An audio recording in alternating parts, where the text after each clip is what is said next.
बदलने वाला फैसला आया है और ज्ञानवापी मस्जिद के एएसआई सर्वे को इजाजत मिली है।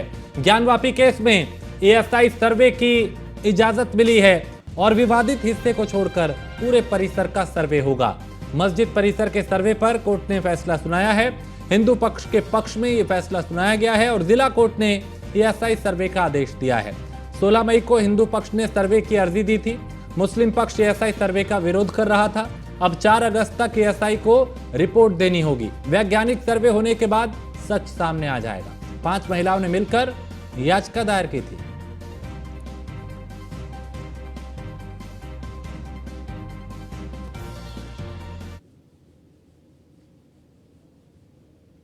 तो ज्ञानवापी केस में एएसआई सर्वे की इजाजत मिली है। बड़ा फैसला इस पे आया और विवादित हिस्से को छोड़कर पूरे परिसर का सर्वे होगा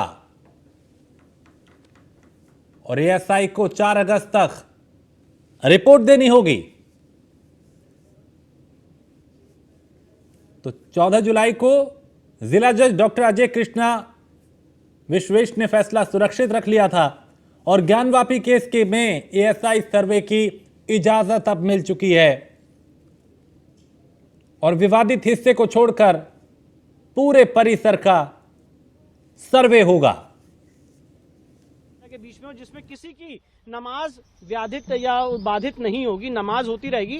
पर 8 से 12 का ऐसा समय होता है जहां पे वो तथाकथित मस्जिद खाली रहती है, तो उस समय इसका सर्वेक्षण किया जाए और वो जो रिपोर्ट है एएसआई की वो कोर्ट के सामने। कितना समय लग जाएगा आपके मुताबिक? देखिए, अब ये एक बहुत ही टेक्निकल सर्वे होने वाला है जिसमें पार्टिकल्स लिए जाएंगे, ग्राउंड पेनिट्रेटिंग रेडार लगेगा, बहुत सारी मॉडर्न टेक्निक्स का इस्तेमाल किया जाएगा, जियोलॉजिस्ट आएंगे, अलग अलग साइंटिस्ट आएंगे एएसआई की परिधि में। तो ये अब एएसआई को डिसाइड करना उतना कितना समय लगेगा। मैं आपको ये आकलन देना चाहता हूँ, राम मंदिर के टाइम पे जब 2002 में एएसआई का फैसला हुआ था तो एएसआई की रिपोर्ट 2005 में आई थी, 3 साल लग गए थे, पर वहां पे क्षेत्र भी काफी बड़ा था। तो मुझे ऐसा अनुमान है, ये सिर्फ मेरा अनुमान है कि 3 से 6 महीने के अंदर ये सर्वे की एक्सरसाइज कंप्लीट होगी। किस तरह का सर्वे कराया जाएगा? ये आर्कियोलॉजिकल सर्वे ऑफ इंडिया द्वारा साइंटिफिक सर्वेक्षण होगा जिसकी permission order 26 rule 10A of CPC में है। इस पे जो हम लोग की एप्लीकेशन जो पड़ी हुई थी, उन सारे एप्लीकेशन को स्वीकार किया है माननीय न्यायालय ने और स्वीकार करने के बाद एएसआई को आदेशित कर दिया है कि आप इसकी जो है जांच करेंगे। हमारे एएसआई जांच की जो मांग थी कि आप इसके जो है परिसर के वैज्ञानिक जांच करिए और उसके नेचर, स्वरूप और एज को आप डिफाइन करिए, पर ये जो है जांच करने के लिए उन्होंने जो है आदेशित कर दिया है। कितनी बड़ी जीत मानते हैं? ये बहुत बड़ी जीत है। इससे मुकदमा जो हम लोगों का चल रहा है, ये विवाद चल रहा है, ये बहुत जल्द समाप्त होने की आसार। जिस दिन एएसआई की रिपोर्ट आ जाएगी कि ये मंदिर परिसर है, विवाद आधा से ज्यादा खत्म हो जाएगा। बहुत महत्वपूर्ण हमारे लिए टर्निंग पॉइंट है, ये हम लोगों के लिए टर्निंग पॉइंट है।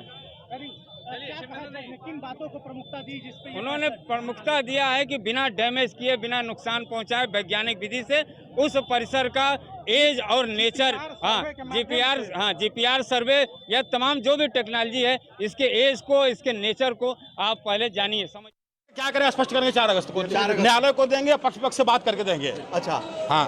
आज क्या कोर्ट में हुआ, किस तरह? तो आज कोर्ट में जो हम लोग एएसआई विधि द्वारा प्रार्थना व जांच के लिए दिए गए थे वह अलाउ हो गया है। अब विपक्ष का आपत्ति खारिज कर दिया गया है।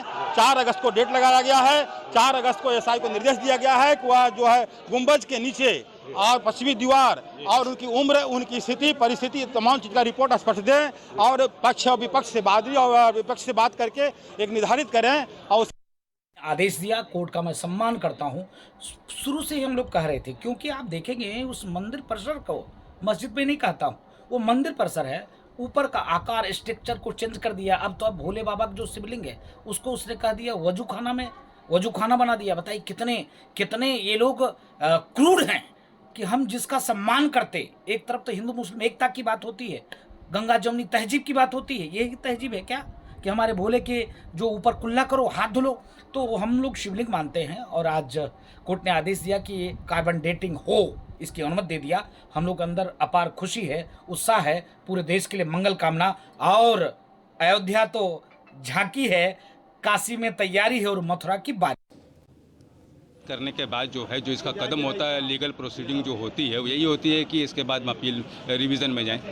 तो हाईकोर्ट का दरवाजा खटखटाया जाएगा? हाँ, रिवीजन हाईकोर्ट में होगा तो हाईकोर्ट में ही जाएंगे। 4 तारीख की डेट पड़ी है, तो क्या लग रहा है कि 4 तारीख की डेट से पहले आप लोग चले जाएंगे हाईकोर्ट?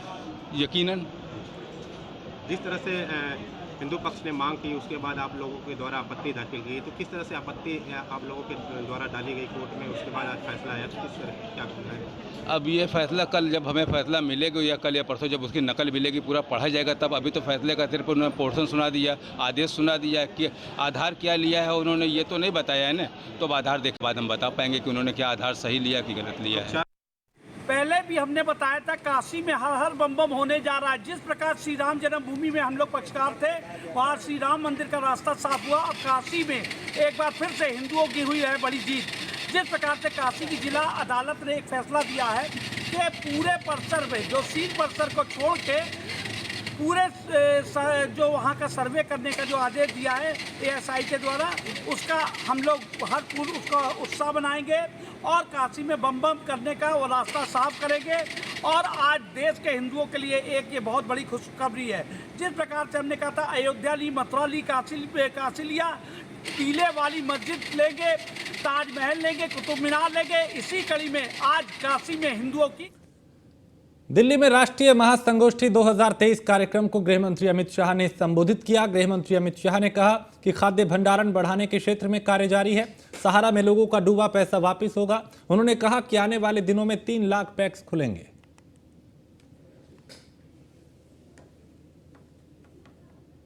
पीओ बनाने की परमिशन ले ली, पैक्स को मल्टीपर्पज बनाया, 3 मल्टी स्टेट कोऑपरेटिव सोसाइटीज बनाई, बीज उत्पादन, ऑर्गेनिक उत्पादों के मार्केटिंग की और निर्यात की, जिसके साथ सभी पैक्स को जोड़ा है। खाद्यान्न भंडारण की विश्व की सबसे बड़ी योजना आज पैक्स कर रहे हैं। मैं आपको विश्वास दिलाता हूं, आने वाले 5 साल के अंदर खाद्यान्न भंडारण के क्षेत्र में हमारे छोटे छोटे पैक्स देश के 30% खाद्यान्न का भंडारण का काम पैक्स कर।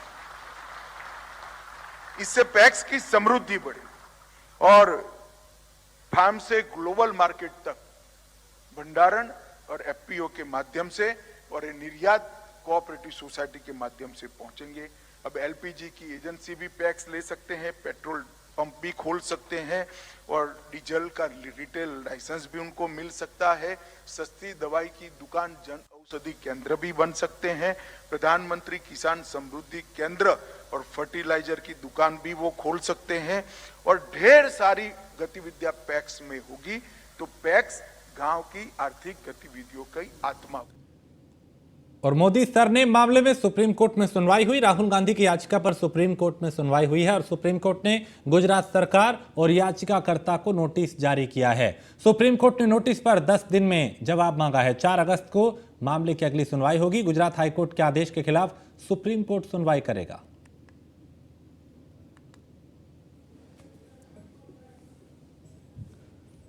और दिल्ली में बीजेपी सांसद हेमा मालिनी ने न्यूज 1 इंडिया से खास बात की। हेमा मालिनी ने कहा कि मणिपुर में जो हुआ वो बहुत ही घिनौनी घटना है, ऐसे ही महिलाओं के साथ नहीं होना चाहिए और प्रधानमंत्री मोदी ने इसका जवाब दिया है। और क्या कुछ कहा, उन्हें सुनते हैं। मणिपुर में एक वीडियो ने पूरी तरीके से देश को झकझोर कर रख दिया। प्रधानमंत्री नरेंद्र मोदी को भी इस पर बयान देना पड़ा। हमारे साथ बातचीत करने के लिए मथुरा से बीजेपी सांसद हेमा मालिनी जी हैं। मैम, मणिपुर की घटना ने पूरे देश को झकझोर दिया। आप भी एक महिला हैं, एक महिला के तौर पे आप इस घटना को किस तरीके से देखती हैं? बहुत ही खराब, बहुत ही बुरा।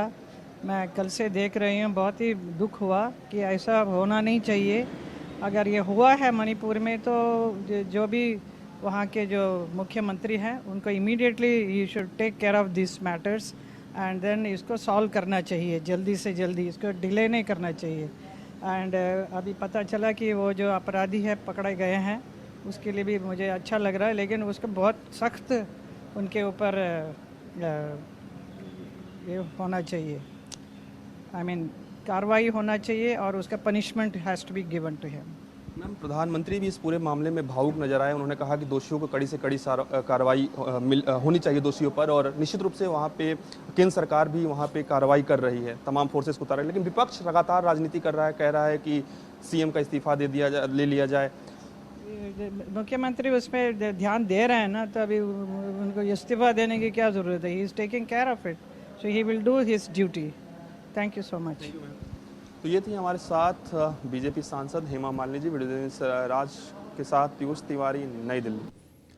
दिल्ली में आम आदमी पार्टी के सांसद संजय सिंह द्वारा गौतम बुद्ध नगर में किए जा रहे अवैध भूमि अतिक्रमण के मामले को संसद के शून्यकाल में उठाया गया और वैध नियम के मुताबिक किसानों को 4 गुना मुआवजा, 20% विकसित प्लॉट रोजगार और पुनर्वास की सुविधा मिलनी चाहिए थी, जो मिली नहीं। आम आदमी पार्टी किसानों की इस मांग को लगातार अपना समर्थन दे रही है।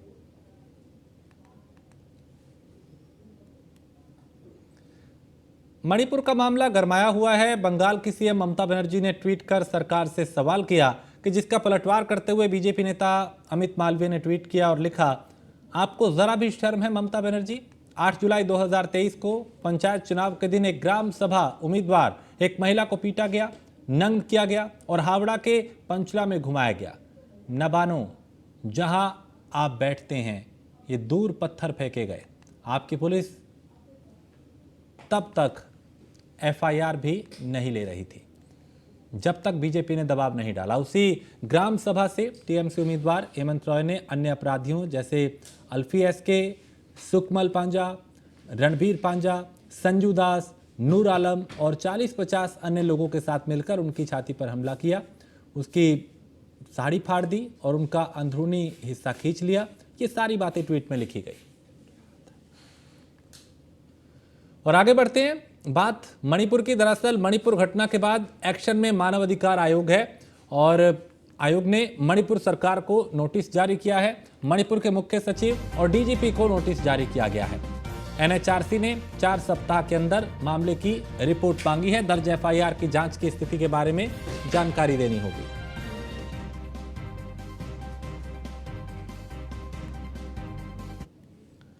राजस्थान के मुख्यमंत्री अशोक गहलोत ने मणिपुर हिंसा पर चिंता जाहिर की। दुख जताते हुए बीजेपी सरकार पर सवाल उठाए।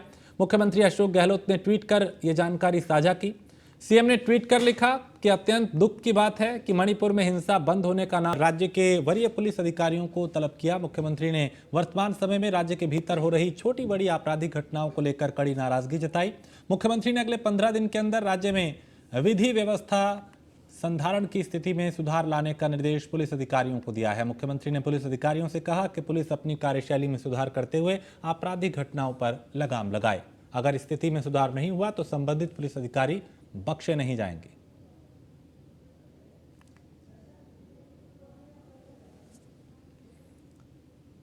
सीतामढ़ी के नानपुर प्रखंड क्षेत्र के कोड़िया रायपुर पंचायत के पीएचडी नल जल के अनुरक्षक 2 दिन से हड़ताल पर हैं। एक तरफ वाटर लेवल कम होने की वजह से बहुत सारे हेडपंप ने जवाब देना शुरू कर दिया है, दूसरी तरफ पंप चालकों ने हड़ताल कर दी है। पंप चालक ने बताया कि पिछले 3 साल से हम लोग पानी देते आ रहे हैं और हम लोगों को पीएचडी जेई और संविदम टाल मटोल कर रहे हैं और अब तक हम लोगों को पेमेंट नहीं मिली।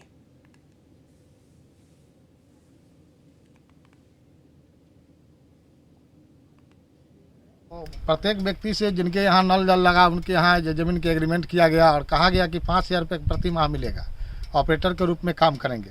हम लोग 3 वर्ष हो गया, अभी तक पैसा नहीं मिला हम लोगों को, लेकिन दबाव इतना पब्लिक का होता है कि चलाना है। आज से हम लोग नल जल को बंद किए हैं, सभी ऑपरेटर मिल करके पंप चालक जो भी है सबको नल जल को बंद किए हैं। ऐसे भी एक चापाकल भी सूख गया है, अब त्राहिमाम है। इसकी जानकारी विभाग को भी हम फोन के माध्यम से दिए। अच्छा, और उसके बाद हम आपको बुलाए हैं सर कि यह क्या होना चाहिए, हम लोग कैसे बिना पैसा को कैसे काम होने पर तो बाल बच्चा है। स्कूटी भी जेई से बात की है, जेई से भी बात की है, पीजी जेई से बात करके ठीक है रजिस्टर पहुंच जाएगा। जेई साहब और संवेदन। पटना में नेता प्रतिपक्ष विजय कुमार सिन्हा ने राज्य में बारिश के अभाव में धान की खेती रुकने पर गंभीर चिंता जाहिर की। विजय कुमार सिन्हा ने कहा कि सरकार किसानों को धान की खेती करने के लिए मदद करे। वहीं सिन्हा ने कहा कि राज्य में धान की रोपनी की स्थिति खराब है क्योंकि बारिश नहीं हुई और अब खेती करने के लिए फिर से बिजड़ा की व्यवस्था करनी होगी। विशेषाधिकार कमेटी के अंदर की बात को बाहर चर्चा करना उचित नहीं है, लेकिन विशेषाधिकार विधायकों को जो मिला हुआ है ये विधायिका को मजबूती प्रदान करने के लिए, विधायकों के साथ सौजन्यता प्रकट करने के लिए, विधायक कार्य में कोई बाधा नहीं बने और विधायक की विश्वसनीयता समाज के अंदर बहाल हो, भ्रष्ट पदाधिकारियों के ऊपर अंकुश लगा सके। कहीं न कहीं आज जो स्थिति बन रही है, कई दल के विधायकों पर कई बार लाठीचार्ज हुआ, सदन के अंदर भी विधायकों को जिस तरह से अपमानित होना पड़ा, सदन के बाहर भी 13 तारीख को जिस तरह से लाठियों से पीटा गया और सत्ताधारी दल के। सिवान जिले के मैरवा थाना प्रभारी मनोज कुमार द्वारा फर्जी मुकदमा दर्ज करने के खिलाफ सैकड़ों की संख्या में माले नेताओं ने विधायक अमरजीत कुशवाहा के नेतृत्व में जन आक्रोश प्रदर्शन करते हुए थाने का घेराव किया। नेताओं ने थाना प्रभारी के खिलाफ जमकर नारेबाजी भी की। विधायक जी ने मांगों से समर्थित आवेदन दिया, हम लोग ने डिस्कस करके उनका समाधान कर रहे हैं। देखा गया कि आपसे भी लंबे समय तक वार्तालाप किया, किन मुद्दों पर वार्तालाप किया और आपके द्वारा से क्या आश्वासन दिया गया? मेरे तो आश्वासन दिया गया कि उन मुद्दे पर विधि संगत करवाई जाए। विधायक जी ने मांगों से समर्थित तो हम लोग करना नहीं चाहते हैं, और ये सच्चाई है कि बिहार में जो सरकार है उसको हम लोगों ने समर्थन भी दिया है, लेकिन हम देख रहे हैं कि सरकार के अंडर में जो प्रशासन काम कर रहा है उसमें अभी भी बिहार में सरकार जरूर बदल गई है, लेकिन प्रशासन के मानसिकता में बहुत बदलाव नहीं हुआ है। अभी भी कुछ लोग सामंती मानसिकता से